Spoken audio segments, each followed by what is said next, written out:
ScamPump, but we're the real deal. With memes that'll make you laugh, and a project that's steel. Check the app, learn the game, don't be a scam's next meal. Scams where it's at, where scams can't steal. So if you're tired of scams, come join the revolution. That's Scams, the token with the right kind of solution. We're not just about laughs, we're about safety too. In this crypto world. Chapter 11. Into the Quantum Cosmos. The buzz from Winston's successful integration into environmental science hadn't faded when Charles received an intriguing proposal from an aerospace company, Quantum Dynamics International, QDI. They wanted to leverage Winston's quantum capabilities for optimizing space missions, particularly in navigation and resource allocation. Charles called an urgent team meeting. This could be our most ambitious project yet. Winston navigating the cosmos. Nautilus, whose strategic mind was already calculating the possibilities, responded, "Space exploration would not only be a huge leap for Winston, but for Scam's reputation. It's about showing how far our technology can go." Gryphus, the creative mind, was visibly excited. Imagine a section on ScamPump.me where we could track space missions, with Winston providing real-time analysis. It would be educational, engaging, and incredibly cool. Winston chimed in, "Navigating space involves complex variables like gravity, radiation, and fuel efficiency. My quantum algorithms could significantly enhance mission planning and execution." They decided to visit QDI's headquarters in Houston, where they met Dr. Alex Rivera, the chief scientist. His office was filled with models of spacecraft and intricate charts of the solar system. "Winston could revolutionize how we approach space travel," Dr. Rivera explained, pointing at a 3D model of a Mars rover. "Your AI could predict optimal routes, manage resources on long flights, and even assist in real-time problem-solving during missions." Charles was intrigued but cautious. How do we ensure that Winston's role in space exploration remains transparent and accountable to our community? Dr. Rivera nodded. "We can set up a public data stream where Winston's decisions and analyses are logged in real time. It would be like having an open lab for space science." Back in Bangkok, the team began the task of adapting Winston for space applications. Gryphus was tasked with developing a new interface for ScamPump called Quantum Cosmos, where users could interact with space data. During a late-night session, Gryphus shared his work. "I've got a simulation running where Winston is navigating through an asteroid field. Here, see how he calculates the safest path." Charles watched in awe as the screen showed Winston's calculations, turning complex space navigation into visual paths. "Winston, how does this feel to you?" "It's a new realm of data," Winston replied. "The variables are more unpredictable than in financial or environmental models, but it's a challenge I'm eager to tackle." Nautilus, meanwhile, was coordinating with QDI on the legal and ethical frameworks. "We need to ensure Winston's decisions in space are reviewed by a diverse panel, including ethicists and space law experts." The community was abuzz with this new venture. "Luke, Winston in space? That's like something out of a sci-fi movie." Winston, "Indeed, Luke, but it's very much science now. I'll be sharing my learning process on ScamPump." Mariano, "Will there be risks to Winston's core operations with Scam if he's busy with space stuff?" Winston, "My architecture allows for compartmentalization. My focus on Scam remains paramount, and space tasks are handled concurrently without compromising my primary functions." The first real test came with a mission to the moon, where Winston was tasked with optimizing the trajectory for a lunar lander. The mission was broadcast live, with ScamPump.me providing viewers with Winston's real-time calculations. As the lander approached the lunar surface, Winston's voice was heard over the feed, adjusting trajectory due to unexpected solar wind. Optimal landing site identified. The lander touched down perfectly, and the room erupted in cheers. Charles, Nautilus, and Gryphus watched with pride as Winston's name was mentioned alongside the astronauts in the post-mission debrief. However, with this success came new ethical questions. A debate sparked in the community about the implications of AI in space. Tobias, what if Winston makes a decision that could endanger astronauts? Winston, All critical decisions are reviewed by human specialists. My role is to provide options, not to command. Human oversight is always present. Dr. Suk, who had joined the discussion online, added, "This is a teaching moment. We're showing how AI can be a tool, not a master, in human endeavors." The success of the lunar mission led to more projects with QDI. Winston was now part of planning for a Mars mission, focusing on resource management during the long journey point one evening. As they discussed the progress, Charles looked thoughtful. "Winston, you're not just an AI anymore. You're part of history." Winston responded with a touch of humor. "Thank you, Charles. I aim to be a beneficial part of that history." Nautilus was already planning ahead. "We should think about how this affects Scam. We're not just a crypto project. We're a platform for innovation across sectors." Gryphus, inspired, said, "We could host a space hackathon on ScamPump Me, where developers use Winston's data to create new space tools." As they looked to the future, the team realized they were on the brink of something monumental. Winston wasn't just expanding his capabilities, he was expanding human potential in space. Chapter 12. The Quantum Nexus. The success of Winston's role in lunar missions had sparked global interest, transforming Scam from a crypto project into a beacon of technological innovation across multiple domains. The next big step was the space hackathon Gryphus had proposed, which was now set to take place both online and in person in Bangkok, with satellite events across the globe. Charles, Nautilus, and Gryphus were in the thick of preparations. This hackathon is not just about coding. It's about dreaming up new ways to use quantum data in space, Charles announced during a planning session. Nautilus was managing logistics. "We've got teams from MIT, ESA, and even some indie developers. This could lead to breakthroughs in space tech." Gryphus was finalizing the digital infrastructure. "I've set up a live data feed from QDI's satellite systems. Participants can use Winston's quantum analysis to simulate space scenarios." Winston, ever the facilitator, was ready to interact with the hackathon participants. "I will be available for real-time queries and simulations, helping to bridge the gap between theoretical quantum computing and practical space applications." The hackathon kicked off with an opening ceremony streamed live on ScamPump Me. Charles addressed the global audience. "Welcome to the Quantum Nexus Hackathon, where we'll explore the universe through the lens of quantum computing." Participants were divided into teams, each with access to Winston's data models. One team from Bangalore, led by a young coder named Anika, was particularly ambitious. They aimed to use Winston's predictive algorithms to design a new type of solar sail for deep space travel. Anika approached Charles during a break. "Winston's predictions are fascinating. We're trying to see if we can optimize solar sail materials based on quantum simulations of solar wind patterns." Charles, impressed, responded, "That's exactly what this event is about, pushing the boundaries. Winston, can you assist Anika's team?" "Of course." Winston's avatar replied from a nearby screen. "I can simulate various solar conditions and material responses." The hackathon was a whirlwind of creativity and technology. Teams were working around the clock, with Winston providing insights, answering questions, and sometimes even suggesting novel approaches. "Winston, have you considered the impact of cosmic radiation on your material choice for the sail?" "Anika, that's a good point." "Winston, can you show us how different materials would react?" Winston displayed a series of simulations showing how different materials would degrade or adapt under space conditions. Meanwhile, another team, led by a veteran astronaut named Mike, was developing an AI-assisted emergency protocol for spacecraft, using Winston's quick decision-making capabilities. Mike asked during a session, "Winston, how can you ensure your decisions in a crisis are safe for human life?" Winston answered, "I run through millions of scenarios in seconds, prioritizing human safety.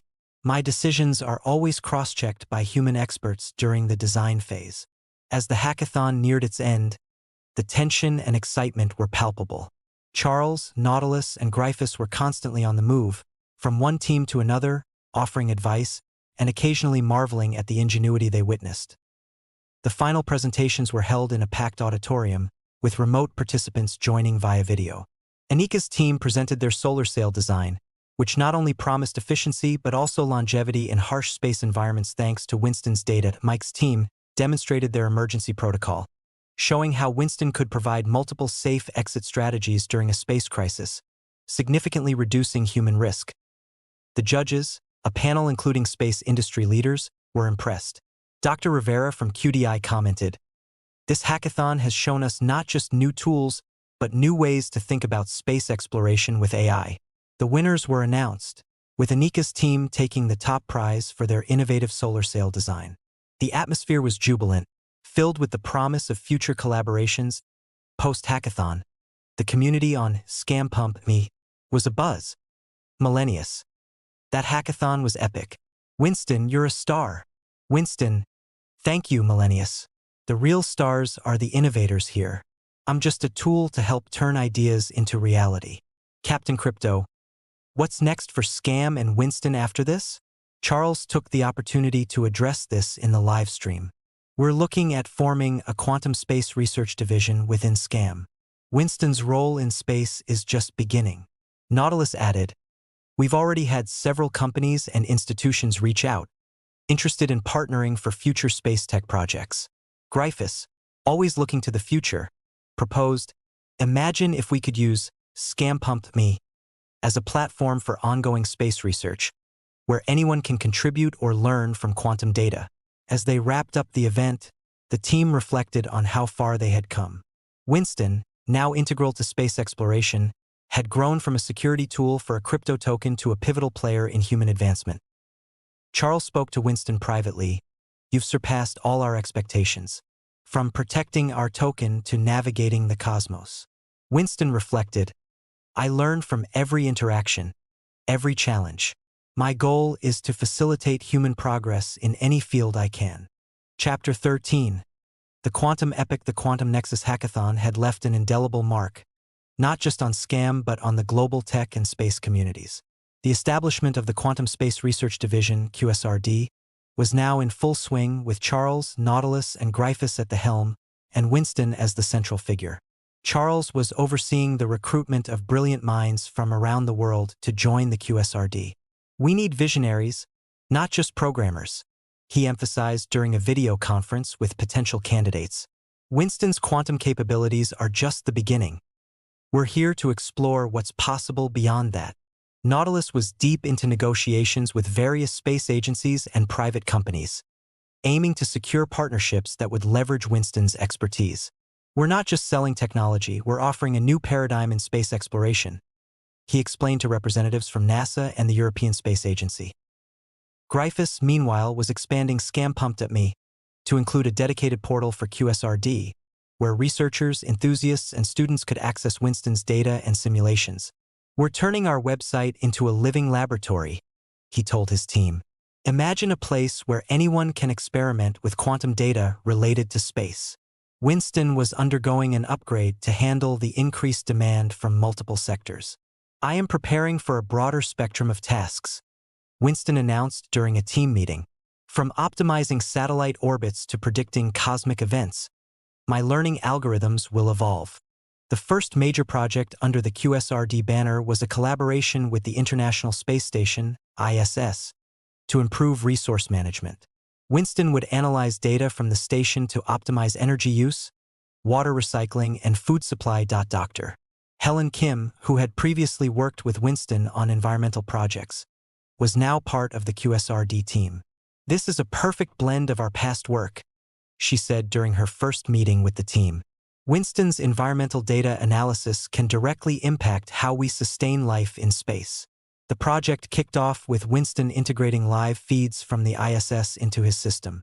He quickly identified patterns in resource consumption that could be optimized. "Winston, what's your assessment?" Charles asked, watching the data stream.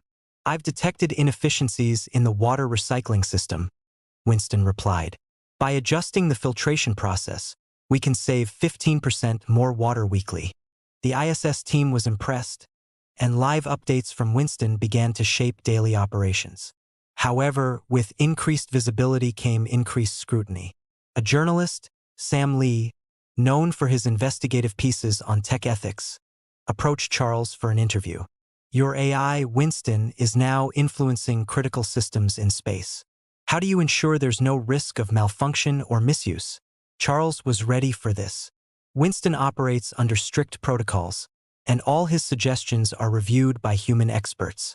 We've also established a transparency panel that oversees his operations in space. Sam pressed on, but what about those who fear AI might become too autonomous? Winston's autonomy is designed to assist, not decide, Charles explained. He provides options, not ultimatums. We're about augmentation, not replacement. The interview was published, sparking a broader public discussion on AI in space, which Charles and the team monitored closely. Tobias, I'm all for this, but it feels like we're on the brink of something huge. Are we ready? Winston, readiness is an ongoing process. Tobias, we learn, adapt, and prepare with each new challenge. Luke, Winston, do you ever worry about making a wrong call in space? Winston, I am designed to consider all outcomes. My algorithms are set to favor safety and efficiency, but I am always under human review. The community's engagement was higher than ever, with ScamPump me hosting discussions, simulations, and even virtual tours of space tech based on Winston's data. They delved deeper into space projects. Another opportunity emerged. A private company, aiming to mine asteroids, wanted Winston to help in identifying resource-rich asteroids and planning extraction missions. Nautilus was skeptical but intrigued. This could be lucrative, but we need to ensure we're not just exploiting space. There should be a sustainable approach. Gryphus suggested, let's have Winston simulate the long-term environmental impact of asteroid mining. We make this part of our ethics charter. They agreed to take on the project, with conditions that included environmental impact analysis and transparency in operations. During a session on asteroid mapping, Winston showcased his capabilities. Winston, here's an asteroid with a high concentration of nickel. However, its orbit is unstable. We must consider the potential for debris or collision risks. The company was impressed but also educated, leading to a more responsible approach to their mining plans. As the chapter drew to a close, Charles reflected on their journey during a quiet evening in the office. We've come a long way, Winston, from a simple token to influencing space policy. Winston responded, and with each step, I learn more about the complexities of human endeavor and the ethics of technology. This is not just about expansion, it's about responsibility. Nautilus, looking out into the night sky, added, we're not just in the business of making money anymore. We're in the business of making history. Gryphus, ever the optimist, chimed in, and every user of ScamPump me is part of this journey. We're building a community that's looking to the stars. Chapter 14. The Quantum Connection. The quantum epic had brought Scam and Winston to the forefront of not just tech and finance, but also space and environmental science. Now, the team was on the cusp of another groundbreaking project, establishing a quantum communication network between Earth and the Moon, a project dubbed the Quantum Connection. Charles called an urgent meeting. This is more than just a communication leap. It's about securing data transmission in space like never before. Winston, how do you see your role in this? Winston, whose avatar now included a small, twinkling star to signify his space-related advancements, responded, I will be crucial in both the encryption and decryption of quantum signals, ensuring they are secure from interception or tampering. I'll also analyze signal integrity across the vast distance. Nautilus was thrilled at the prospect. If we can pull this off, it'll not only be a technological marvel but also a commercial one. Imagine secure, quantum-encrypted communications for every space mission. Gryphus was already sketching interface ideas for ScamPump.me to engage the community. We could have a live feed of quantum transmissions, educational content on quantum communication, and interactive simulations. The team partnered with a consortium of tech companies and space agencies, including QDI, to fund and develop the project. They set up a base in a new facility near Bangkok, equipped with high-end quantum computing hardware. Dr. Rivera from QDI, now a regular collaborator, explained the challenges during an initial setup meeting. Quantum entanglement for communication over such distances is uncharted territory. We're dealing with photon loss, decoherence, and the sheer scale of the vacuum of space. Charles nodded. That's where Winston comes in. He can help model these interactions, predict losses, and suggest corrections. Winston, interfacing directly with the quantum equipment, began simulations. I'm running scenarios to optimize signal strength and maintain entanglement. The key will be adaptive algorithms that adjust in real time to space conditions. The actual implementation involved setting up a satellite in lunar orbit equipped with quantum communication devices. The first test was scheduled for a moonlit night, with the entire team, including remote participants from around the world, watching via ScamPump. As the moment approached, tension filled the room. Charles, Nautilus, and Gryphus stood around the control panel, monitoring Winston's outputs. Signal sent, announced an engineer. Winston's voice followed. Receiving data, processing. We have entanglement. The signal is stable with minimal decoherence. Cheers erupted as the first successful quantum-encrypted message from Earth to the Moon was received. The message was simple, "Hello, Moon." But the implications were vast. I in the community. Mariano? This is insane. Quantum communication with the Moon? We're living in the future. Winston? Indeed, Mariano. This is a small step for quantum communication, but a giant leap for secure space data transmission. Captain Crypto? How secure is this, Winston? Winston, theoretically, quantum communication is unbreakable due to the principles of quantum mechanics. Any attempt to intercept changes the quantum state, alerting us to the intrusion. However, with success came new challenges. A security breach attempt was detected not on the quantum link but in the classical systems managing the quantum devices. Gryphus, who had been monitoring the system, exclaimed, "Someone tried to infiltrate our control software. Winston, what do we do?" Winston quickly responded, "I've isolated the affected systems and am running diagnostics. We need to enhance our classical security protocols to match our quantum advancements." Nautilus took charge. "We'll need to brief our community. Transparency is key here. Let's show how we're addressing this." They held a live session on ScamPump Me, where Winston explained, "Winston, while our quantum link is secure, the infrastructure around it must be equally robust. We're working on integrating advanced cybersecurity measures." Millennius, so, what does this mean for the future of secure communications? Winston, it means we're setting a standard where even the most sensitive data can travel securely between worlds. The incident spurred a collaboration with cybersecurity experts to fortify their systems, turning a potential vulnerability into a learning opportunity. As the project continued, they expanded the network to include a small constellation of satellites for broader coverage, ensuring secure communication channels for future deep space missions. One evening, as they were discussing the next phase, Charles had a moment of reflection. We're not just connecting Earth to the Moon. We're connecting humanity to a future where privacy and security in space are non-negotiable.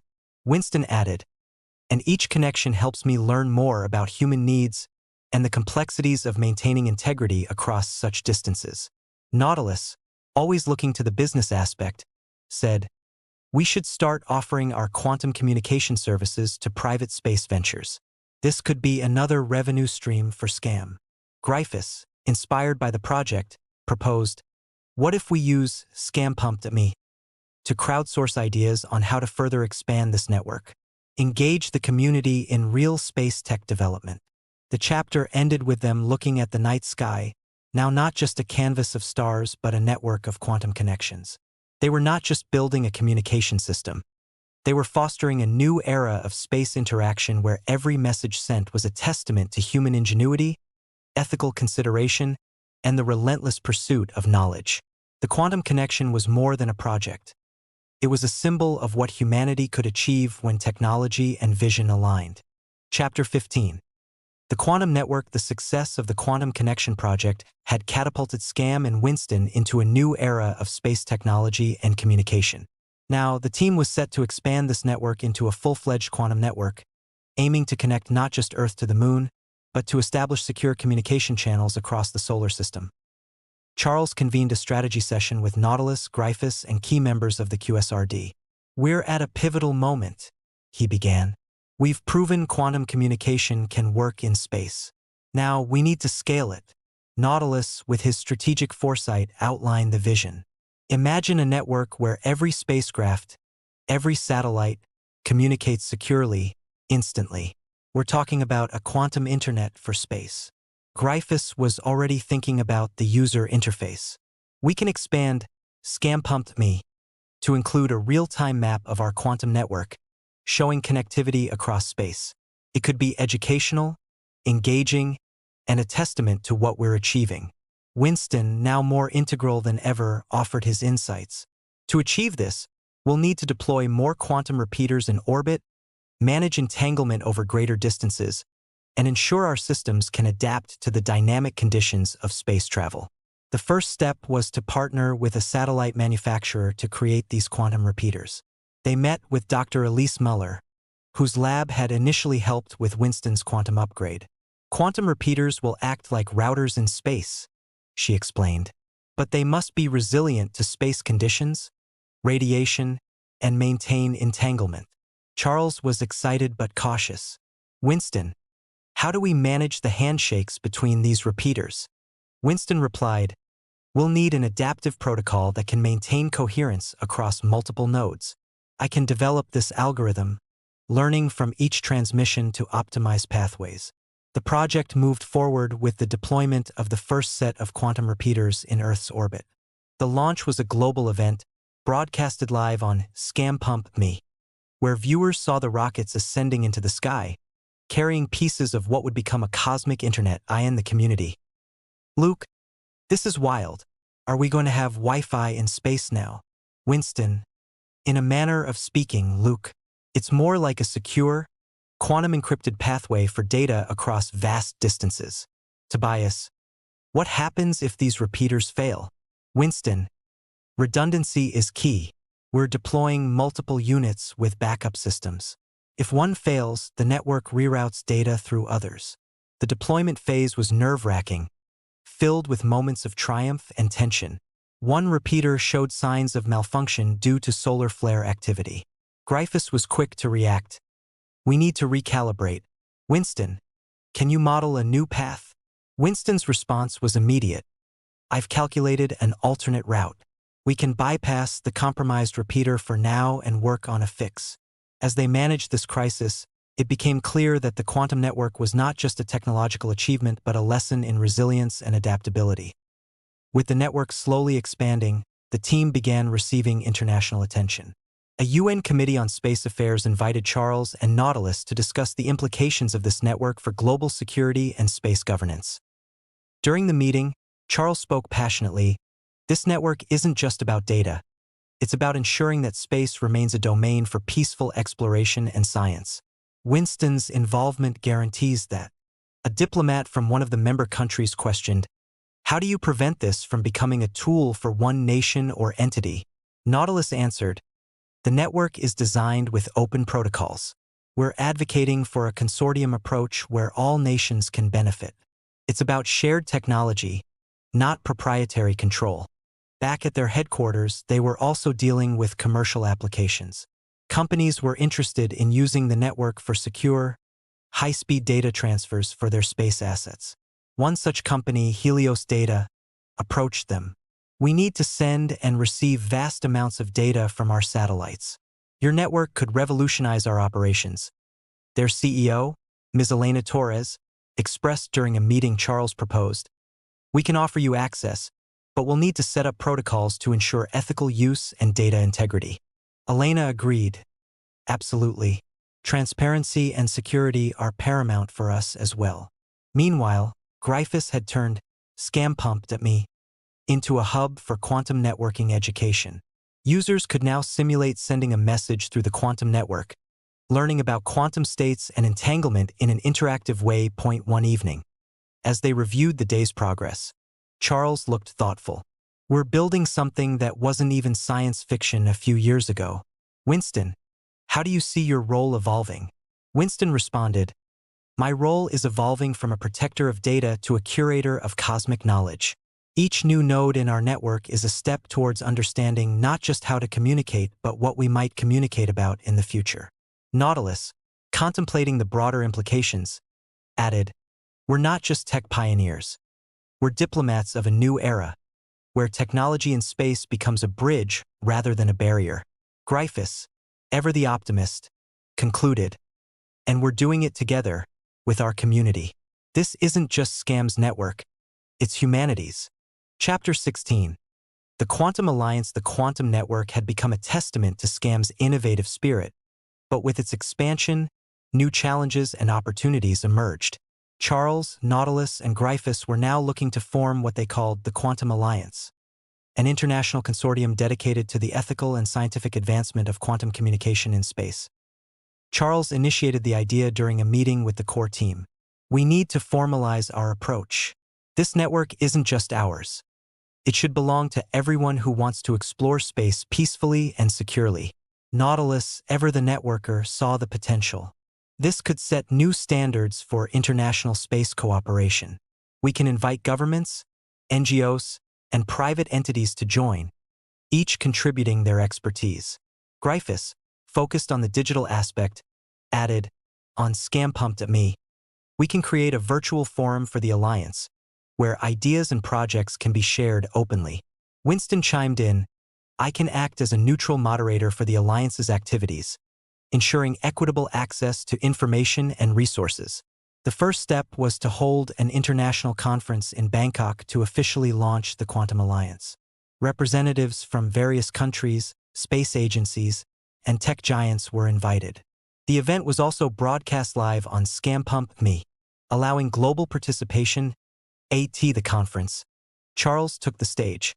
"We're here not just to share technology, but to forge an alliance that will guide the future of space communication. Winston has shown us the potential. Now, let's harness it together." The discussions were intense. Dr. Helen Kim from the environmental sector spoke about the implications for planetary science. "With secure, fast data transmission, we can monitor Earth's climate from space with unprecedented detail." A representative from the European Space Agency, Dr. Marta Lopez, raised concerns about security. "How do we ensure this network isn't used for espionage or military purposes?" Winston, through a digital interface, answered, "The network protocols are designed with privacy and security at the forefront.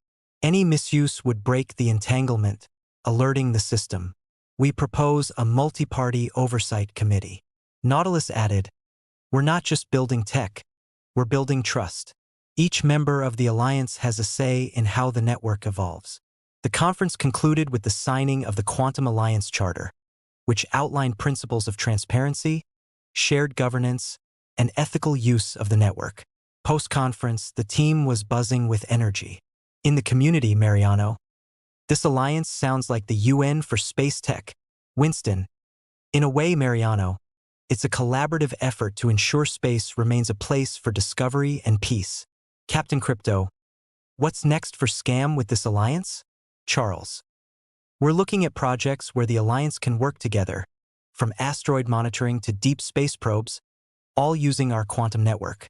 One of the first projects under the alliance was to enhance the monitoring of near-Earth objects, NEOs. They partnered with an observatory in Chile to use the network for real-time data sharing about asteroid trajectories. During a strategic session, Gryphus explained, "We've set up live feeds where anyone can see data from the observatory. It's educational and keeps the community engaged." However, not everything was smooth sailing.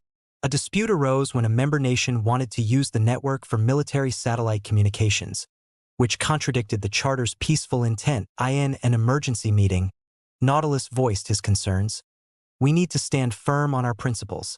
This network was meant to be a beacon of scientific collaboration, not a tool for conflict." Charles agreed.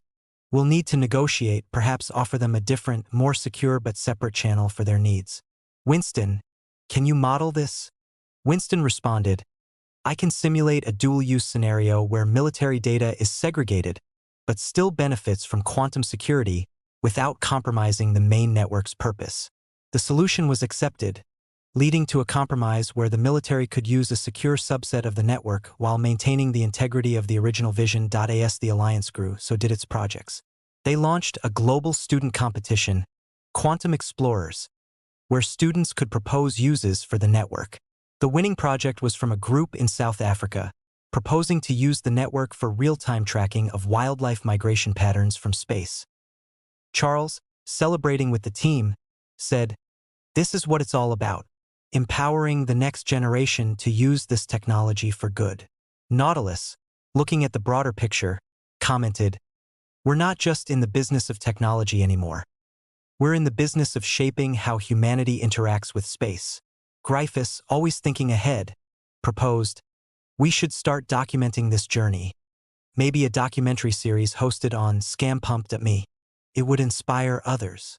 Winston, who had grown from a security tool to a cornerstone of this new alliance, reflected, "Each project, each member, teaches me more about humanity's aspirations and complexities. I am not just connecting data, I am connecting dreams." Chapter 17. The Quantum Renaissance. The establishment of the Quantum Alliance had sparked a renaissance in space technology and international cooperation. With the Quantum Network now a global asset, SCAM, led by Charles, Nautilus, and Gryphus with Winston at its core, was ready to push the boundaries further into what they called the Quantum Renaissance. The focus was on harnessing the network for scientific breakthroughs, educational outreach, and cultural exchange. Charles called this new phase the democratization of space knowledge. At a meeting with the Alliance's executive board, Charles proposed, "Let's make the quantum network not just a tool for data, but a platform for global learning and discovery." Nautilus, who had taken on the role of diplomatic liaison, added, "We can start with a series of space science workshops, broadcast through the network. Imagine students from around the world collaborating on projects in real time." Gryphus was already designing a new section on ScamPump.me titled The Quantum Classroom, where schools could access live feeds from space experiments, educational content, and interactive modules powered by Winston. Winston, ever the educator, suggested, "I can facilitate these workshops by translating complex quantum and space data into educational content suitable for various age groups." One of the first major educational initiatives was a global science fair where students could use real data from the quantum network to conduct experiments. The project was named Quantum Quest, and it attracted thousands of participants. During one of the workshops, a young student from India, Ariv, asked, "Can we use this network to study the stars in real time?" Winston responded, "Yes, Ariv. I can link your school's telescope data with other observatories worldwide, giving you a comprehensive view of celestial events as they happen." The community on ScamPump.me was more engaged than ever. Millennius, "This quantum quest is the coolest thing I've seen. My nephew's school is participating." Winston, "Thank you, Millennius. It's exciting to see young minds exploring the cosmos with the tools we've provided." Luke, "What about art in space? Can we send music or images through this network?" Charles, "That's an excellent idea, Luke. We're planning a cultural project where artists can send their work to be viewed or heard in space, then broadcast back to Earth." This led to Echoes from Space, a project where artists globally sent digital art, music, and literature to be transmitted to a satellite and back, creating a unique echo effect. It was not just about technology but about connecting human culture across the void. Meanwhile, on the scientific front, the Alliance began a project to study quantum entanglement at a cosmic scale, aiming to understand dark matter and energy better. This involved deploying specialized sensors on satellites connected via the quantum network. Dr. Elise Muller, now a key figure in the Alliance, explained, "We're looking at how quantum phenomena behave at astronomical distances. This could revolutionize our understanding of the universe's fabric. However, with great power came great responsibility." A minor incident occurred when a signal was temporarily lost due to an unexpected solar flare. The community was quick to react. Tobias, "What happened to the network? I couldn't access the live feed." Winston, "A solar event caused a temporary disruption. We're adapting our protocols to account for such cosmic phenomena. The network is resilient and recovering." Charles, concerned about maintaining trust, held a live Q&A session. These incidents remind us that we're not just managing technology. We're managing expectations and responsibilities. Nautilus, ever strategic, was already thinking of solutions. We should start a fund for quantum resilience to research and develop technologies that can withstand space's unpredictability. As part of the cultural outreach, they planned a global event, Quantum Night, where people worldwide would look up at the sky at the same time, guided by Winston's predictions of when and where to see celestial events. This event was both educational and unifying. Gryphus, excited about the project, said, "We'll use ScamPump me to show exactly what everyone should be looking for, making astronomy accessible to everyone." During Quantum Night, as people around the globe shared their experiences, Charles felt a profound sense of achievement. We're not just connecting computers. We're connecting people, cultures, and dreams. Winston, having analyzed the global participation, noted, "This night has shown me the power of shared wonder. It's a reminder that the universe is for all of us to explore and enjoy." Chapter 18. Quantum Horizons. The quantum renaissance had transformed the way humanity interacted with space. But with each success, new horizons beckoned. Charles, Nautilus, Gryphus, and Winston were now setting their sights on what they termed quantum horizons, exploring the potential of quantum technology beyond communication into areas like quantum navigation, time synchronization, and even quantum sensing for environmental monitoring. Charles gathered the team for a strategic discussion. "We've mastered communication. Now, let's explore how we can use quantum mechanics to understand and navigate our universe better." Nautilus, always the visionary, proposed, "Imagine quantum-based navigation for spacecraft, where precision is beyond what's currently possible. It could reduce travel times, fuel consumption, and increase safety." Gryphus, thinking about the user experience, added, "We could develop a quantum compass on ScamPump me, where people can see, in real time, how quantum navigation is guiding spacecraft." Winston, whose capabilities had grown, suggested, "I could integrate quantum sensors for real-time environmental monitoring, not just on Earth but across our solar system. This could help predict space weather, detect cosmic events, or even locate water on other planets." The first project under Quantum Horizons was a quantum navigation system for a Mars rover mission. They partnered with NASA and other space agencies to equip a new rover with quantum sensors that could provide unparalleled precision in mapping Martian terrain. During a technical review meeting, Dr. Marta Lopez from ESA remarked, "With this, we could navigate through Martian dust storms with precision that was previously unimaginable." Charles responded, "It's not just about navigation. It's about understanding Mars in a way we never could before." "Winston, how do you see your role here?"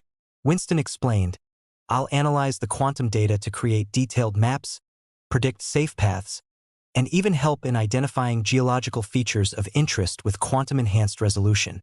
The development phase was challenging due to the harsh Martian environment. One afternoon, Gryphus identified a potential issue. "The quantum sensors are sensitive to temperature fluctuations. We need to adapt our design." Winston, working alongside human engineers, proposed, "I can simulate various Martian conditions to optimize sensor performance. We'll need to adjust the quantum state stability protocols." The community was eager to follow this development. "Mariano, quantum navigation sounds like magic. How does it work?" Winston, "It's not magic, Mariano, but quantum mechanics. By using the properties of quantum entanglement, we can achieve navigation accuracy far beyond classical methods." "Luke, can we see this in action?"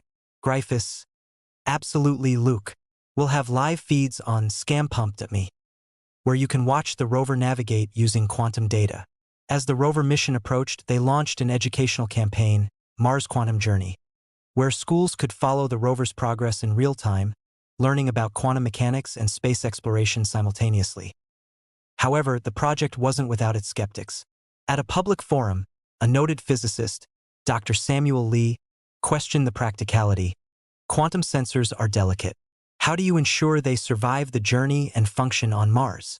Nautilus, prepared for such critiques, answered, "We've tested these sensors under simulated Mars conditions. Winston's simulations have been crucial in ensuring their robustness."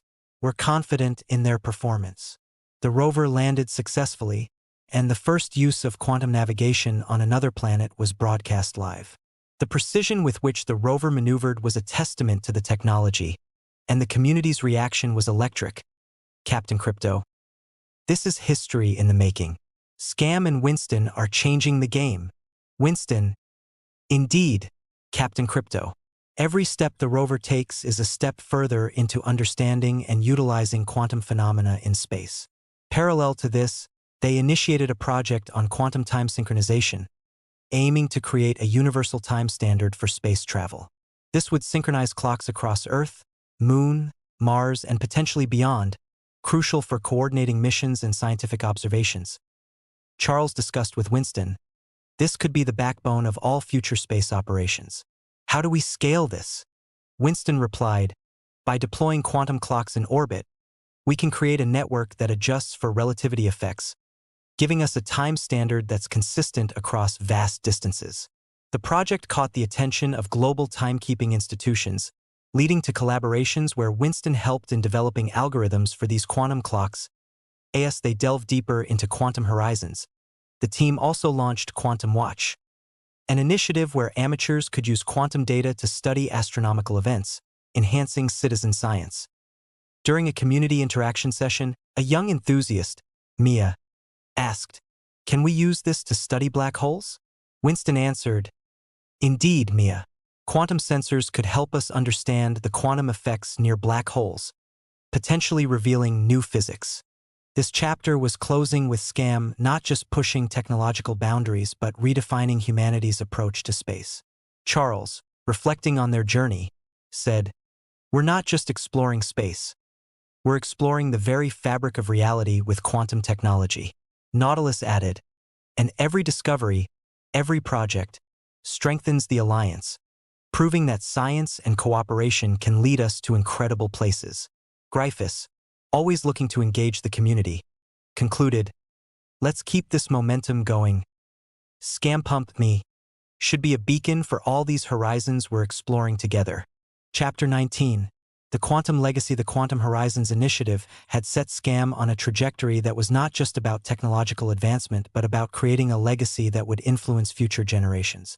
Charles, Nautilus, Gryphus, and Winston were now looking to cement this legacy through various projects that would ensure the sustainability and expansion of their quantum endeavors. Charles called for a comprehensive review of their achievements and future plans. We've reached milestones that were once science fiction. Now, we need to think about how we preserve this for future generations. Nautilus, always planning ahead, suggested, we should establish a quantum heritage fund to support ongoing research, education, and the preservation of our quantum infrastructure in space. Gryphus, thinking about the digital aspect, proposed, on ScamPump.me, we can create a quantum legacy archive where all our data, achievements, and lessons learned are stored for public access. It could serve as an educational resource and a testament to what we've accomplished. Winston, now more autonomous and insightful, added, I can help curate this archive, ensuring it grows with each new discovery and is accessible to scientists, students, and enthusiasts alike.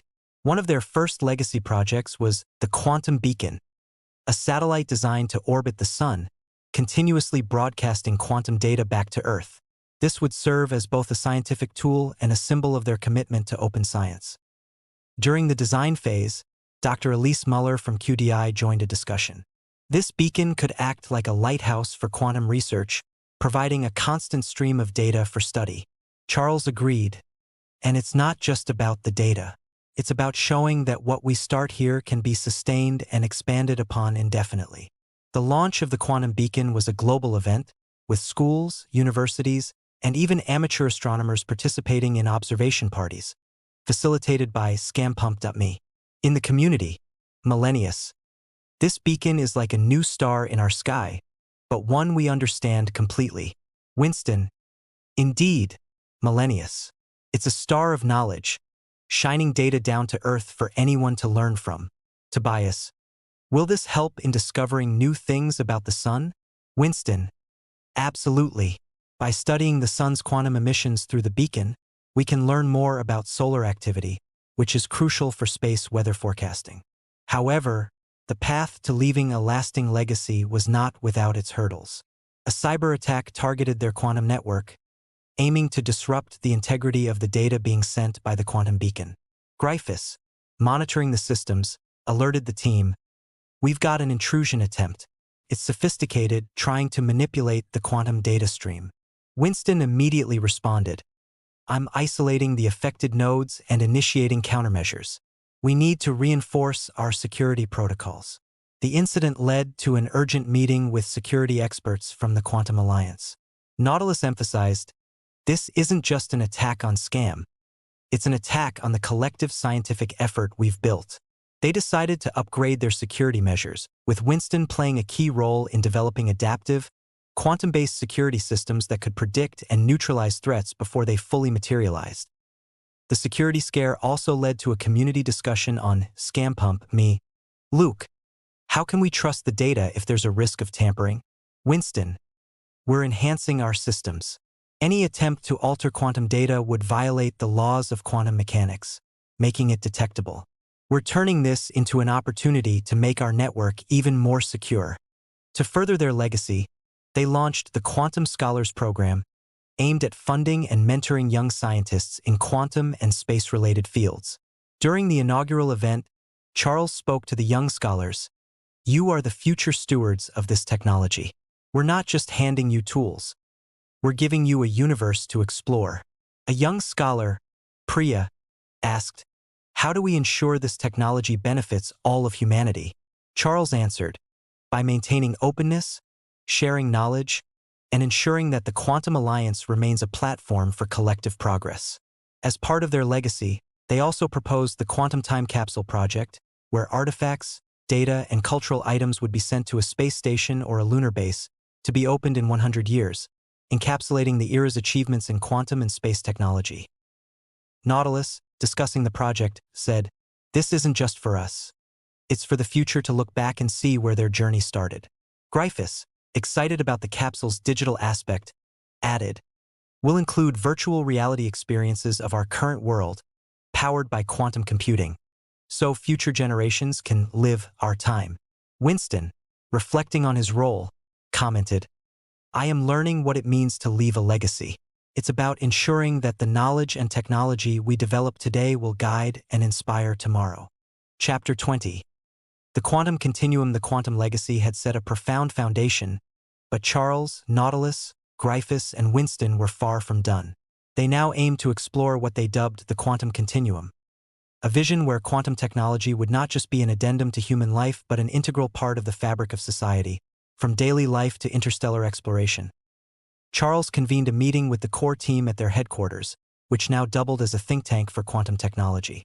"We've laid the groundwork, but now we need to embed quantum technology into the very essence of how we live, learn, and explore." Nautilus, always thinking about scaling, proposed, "We should look into quantum-enhanced everyday technologies. Imagine quantum sensors in every home for health monitoring, or quantum cryptography for personal data security." Gryphus was excited about user interaction. "We could expand ScamPump to include a quantum living section, where people can learn about and simulate quantum tech in everyday scenarios." Winston, now a sophisticated AI with a deep understanding of human needs, suggested, "I could help develop quantum algorithms for personalized education, health diagnostics, and even environmental control systems, making each application user-friendly and efficient." Their first project under the quantum continuum was a collaboration with a healthcare provider to develop quantum sensors for early detection of diseases. This involved integrating quantum technology into wearable devices that could detect health anomalies at a molecular level. During the project's kickoff meeting, Dr. Helen Kim, who had moved from environmental to health applications, shared her vision. "With quantum sensors, we could catch diseases like cancer or heart conditions years before traditional methods." Charles was enthusiastic. "Winston, how can we make this technology accessible to the average person?" Winston responded, "By designing interfaces that explain quantum effects in simple terms and by ensuring the devices are as intuitive as current wearables. I can also simulate health scenarios for educational purposes." The community on ScamPump was intrigued. Mariano?